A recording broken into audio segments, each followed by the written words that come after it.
ఇక నూతన సంవత్సరంలో మనం ప్రవేశించబోతుంది కాబట్టి మనకు బ్రతికించిన దేవునికి స్తుతి పాడుకే బ్రతికించిన యేసయ్యని పాడదాం.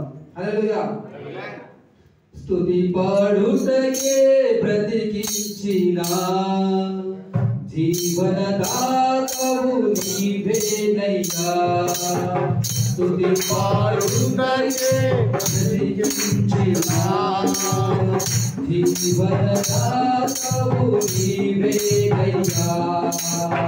నిన్న యుగలను పోషించిన తండ్రి వలె నన్ను ఓదార్చిన నీవే మనపై ఎన్నడూ మారడు యేసయ్యా.